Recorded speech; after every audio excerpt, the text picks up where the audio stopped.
The art of Kākahu weaving is bringing this community together. It's become my passion now. A passion she's passing on to pākehā in Pukekohe. I've got a little group of followers, and these ladies are dedicated to the kaupapa. Us three here, we're always here, week in and week out. Now she wants them to help keep weaving alive by becoming kaiako themselves. I'd be one of the happiest ladies in Pukekohe if they took my place. For Pukekohe weaver Emily Whyte, creating korowai is at the centre of her world and her home. I started off in my whare. I had 4 students there, 2 queers that knew how to weave, and they were teaching me how to weave.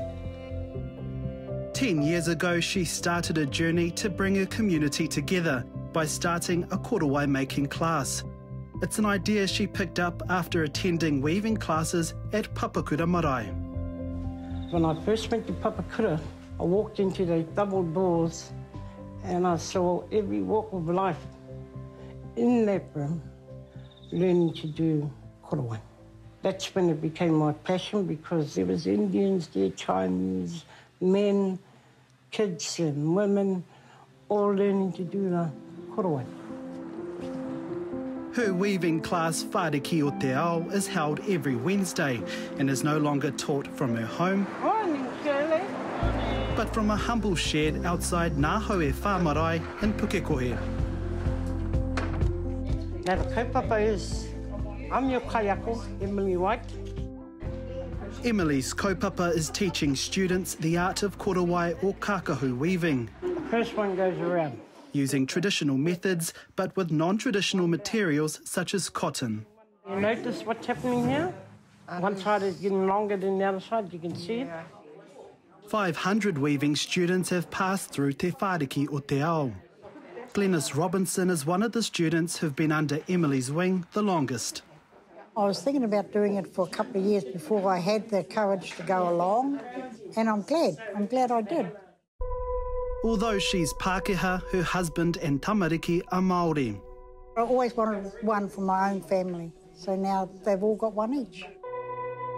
And she feels great pride in seeing her whānau wear her creations.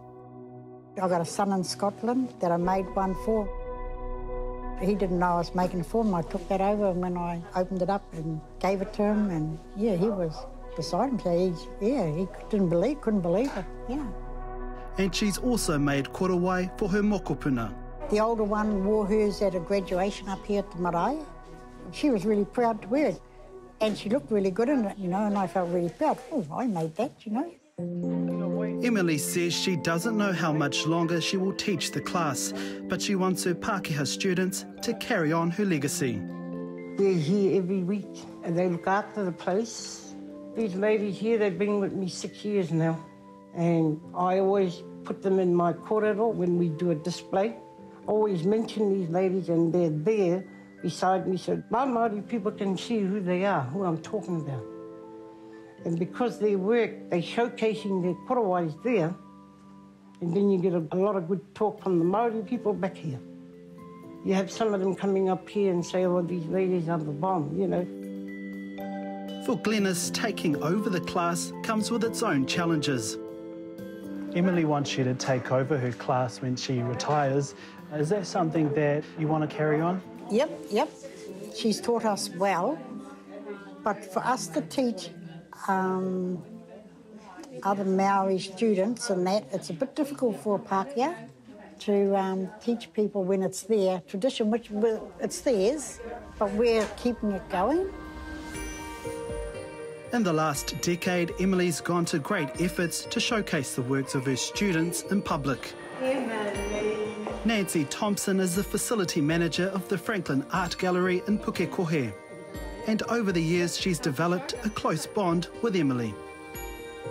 She's come here and given demonstrations every year, put ads in the paper every year that the korowai classes are open to everyone. And she has been incredibly generous towards sharing her skills with anyone who wanted to learn korowai.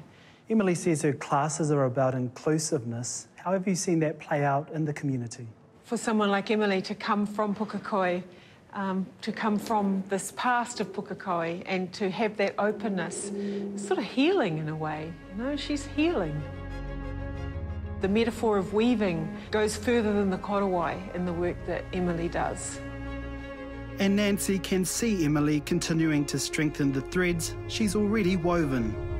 It's beautiful. I'm so proud to be part of a community that has people like Emily doing this work, you know, and no one's paying her for it, no one's commissioned her to do it. It's just coming from her.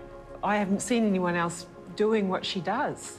She bridges all the time. She's introducing Māori to pākehā and pākehā to Māori in her classes. She brings people in. Emily doesn't know how long she'll be in charge of the class, but she's positive about its future and believes it will be left in capable hands. I would have to say to these ladies, thank you, because they're still here after 6 years. That was really cool. I think it became their passion, the same way it's a passion of mine.